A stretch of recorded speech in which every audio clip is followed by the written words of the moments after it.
আমার আর এভাবে প্রতিদিন মার খেতে বকা শুনতে ভালো লাগে না রে। তোকে নিয়ে আর পারি না বাপু। তোর জন্য রাজ্যের কথা শুনতে হয়। এই ভুলু, এদিকে আয় হতচ্ছাড়া। কি রে, বলি সারা দিন যদি মাঠের কাজই করিস তাহলে ঘরের কাজ কে করবে শুনি? মা, আমার গরুটা এত তাড়াতাড়ি কাজ করতে পারে না। আমি কি করব বলো? মরণ! তা এসব শুনে আমি কি করব শুনি? আমার ঘরের কাজ সব পড়ে আছে, এসব কে এসে করবে শুনি? তোর মরা মা জ্যান্ত হয়ে করে যাবে নাকি? অমন করে বলছো কেন মা? আমিই করে দেব তোমার সব কাজ। আমি এখনই বাড়ি যাচ্ছি।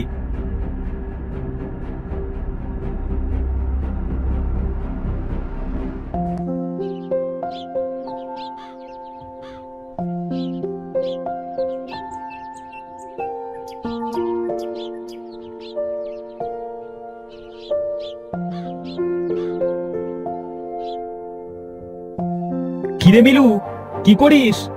এমন কাঁদো কাঁদো হয়ে আছে কেন মুখটা? দেখো না ভাই, আমি কিছুতেই এই অঙ্কটা করতে পারছি না। তা দেখি তুই কি পারছিস না। আরে, এটা তো অনেক সহজ। তুই আসলে একটা গাধা। এত সহজ অঙ্কটাও পারছিস না? এই নে দেখ।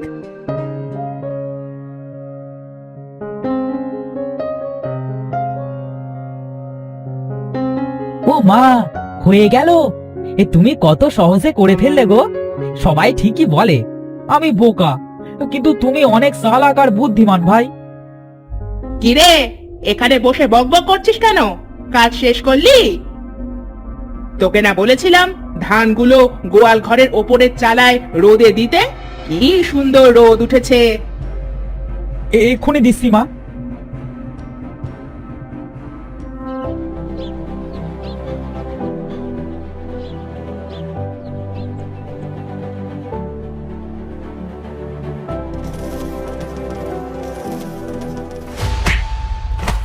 এই যা, কি হলো?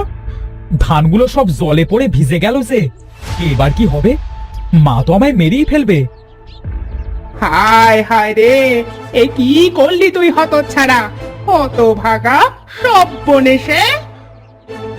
ভুল হয়ে গেছে গো মা, পাটা ফসকে গিয়ে ধান পড়ে গেছে। তুই ধানগুলো ভিজিয়ে ফেললি? হতচ্ছাড়া, আজ তোর একদিন কি আমার একদিন। আমি ইচ্ছে করে করিনি মা, এবারের মতো ক্ষমা করে দাও। আমার শরীরটা খুব ক্লান্ত, হঠাৎ পা ফসকে গেছে। এই তো সুযোগ, এবার এই আপদ দূর করতে হবে। মিলু বাড়ি নেই, এখনই বের করি এটাকে। হতচ্ছাড়া আপদ, দূর হ, দূর হ আমার বাড়ি থেকে, এক্ষুনি দূর হ। আমি তোর মুখ দেখতে চাই না। আমি কোথায় যাব মা? আমায় তুমি তাড়িয়ে দিও না। আর একটাও কথা বলবি না, এই মুহূর্তে বের হ। আপদ, কোনদিন যেন আর এ বাড়ির ত্রিসীমানায় দেখতে না পাই। তোর ওই অন্ধ গরুও তুই নিয়ে যা।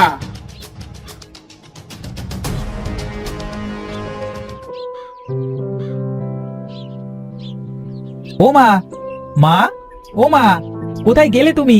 এদিকে এসো।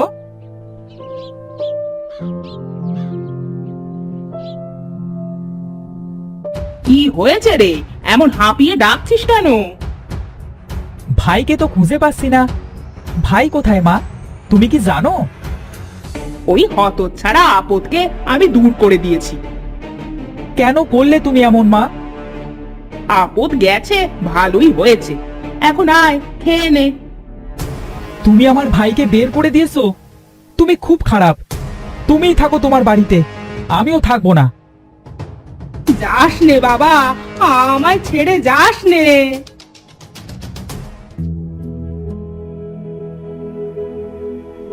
উফ, আর পারছি না। জঙ্গল তো প্রায় শেষ। এ কি, এ কোন রাজ্য? এই জায়গা তো আগে কখনো দেখিনি। এ কোন মায়াপুরীতে চলে এলাম আমি? গাছপালা হাওয়ায় ভেসে আসে কিভাবে? যাই, আর কিছু দূর এগিয়ে দেখি কারোর হদিশ পাই কিনা।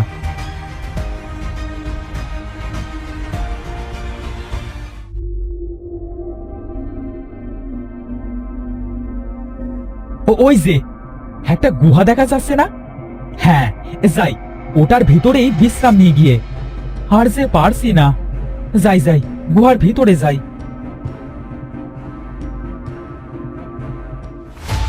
হে কি, এ যে এক বিশাল রাক্ষস, আমাদের দেখতে পেলেই খেয়ে ফেলবে। রে, কত বড় সাহস তোর! আমার মায়া জঙ্গলে ঢুকেছিস? দাঁড়া, তোদের এক্ষুনি চিবিয়ে খাবো। আমাদের মেরো না, ছেড়ে দাও আমাদের, দয়া করে ছেড়ে দাও।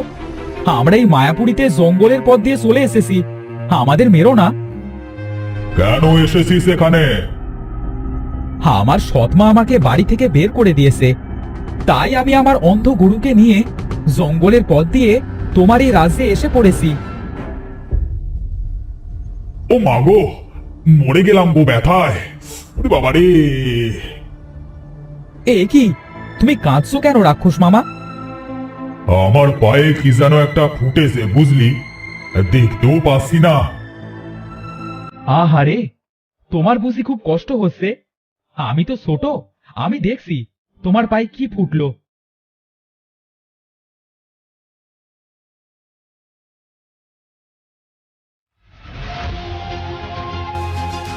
ও মা, এ তো একটা ছোট কাঁটা।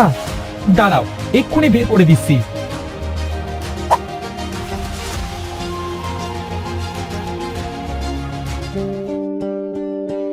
আহ, কি ভালো লাগছে রে এখন।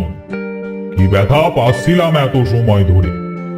আমার পায়ে 5 দিন ধরে কাটা ফুটে আছে। আমি দেখতেও পারছিলাম না, আর বের করতেও পারছিলাম না।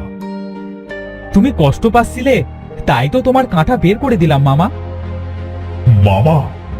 কেউ কোনোদিন মামা বলে আমায় কখনো আপন করেনি। বেশ, মামা যখন বলেছিস, তবে তোকে আমি বর দিলাম। তোর এই অন্ধ গরুর এমন শক্তি হোক যেন ও সারা দিন রাত একাই 100 গরুর কাজ করতে পারে। ও মা, তাই? তোমায় অনেক ধন্যবাদ মামা।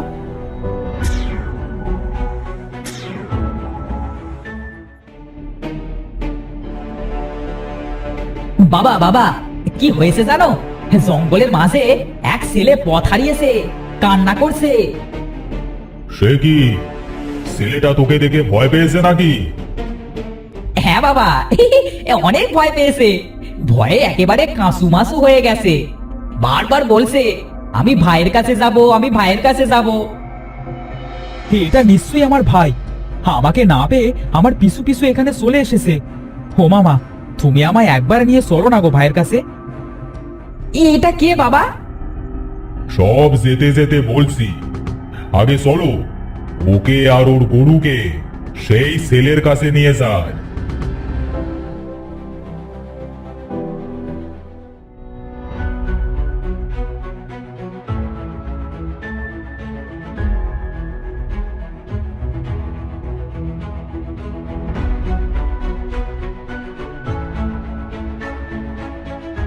কিরে ভাই, তুই এখানে কেন এসেছিস? মা তোকে তাড়িয়ে দিয়েছে, তাই আমিও বাড়ি ছেড়ে চলে এসেছি।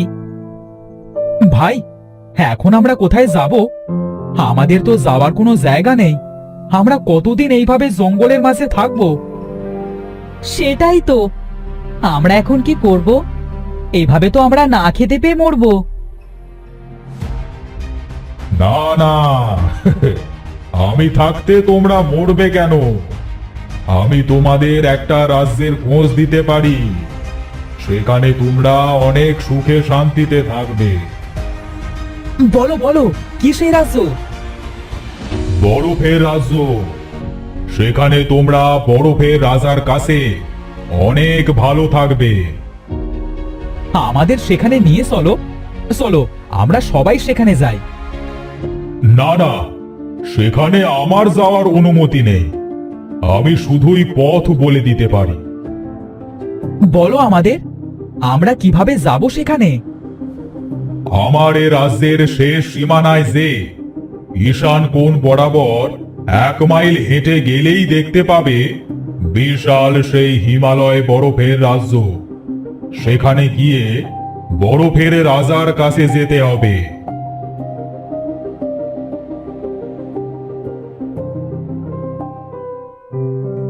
হ্যাঁ ও ভাই, 1 মাইল পথ যে আর শেষ হয় না।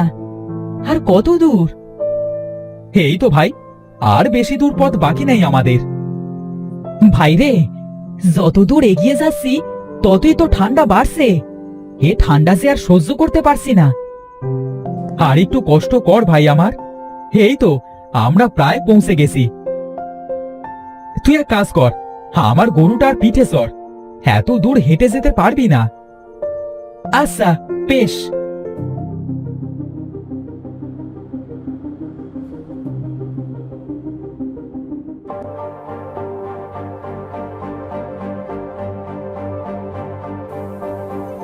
প্রণাম রাজামশাই।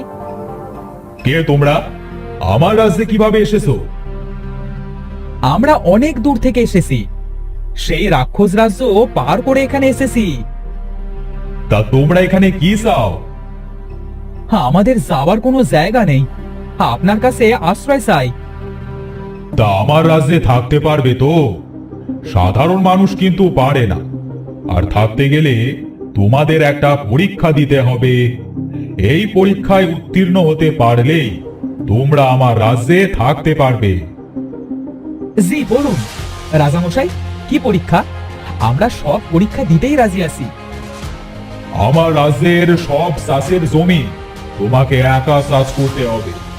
এটা করতে পারলেই তোমরা আমার রাজ্যে থাকতে পারবে। আচ্ছা রাজামশাই, আমরা তাই করব। এই কে আসিস রে? ওকে আমার 200 বিঘা জমিটা দেখিয়ে দে তো।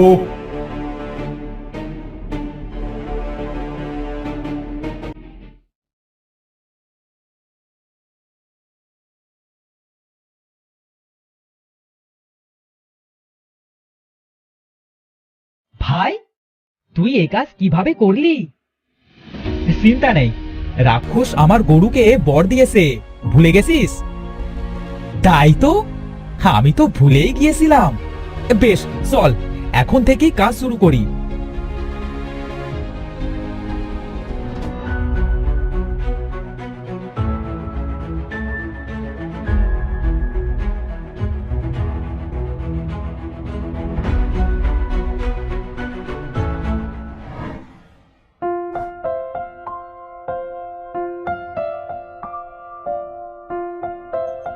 রাজামশাই, আমাদের সব কাজ শেষ।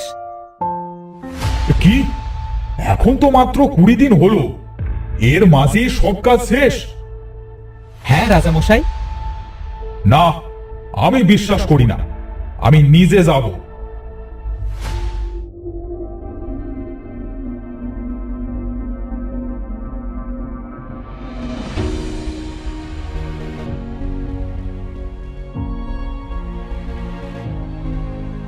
বাহ, আমি তোমাদের উপর অনেক খুশি। এই তোমরা আমার রাজ্যে সারা জীবন থাকতে পারবে। আর আজ থেকে তোমরা আমার রাজসভার বিশেষ অতিথি হলে তোমাদের সারা জীবনের সব দায়িত্বই আমার। ধন্যবাদ মহারাজ। মহারাজ, আপনাকে অসংখ্য ধন্যবাদ।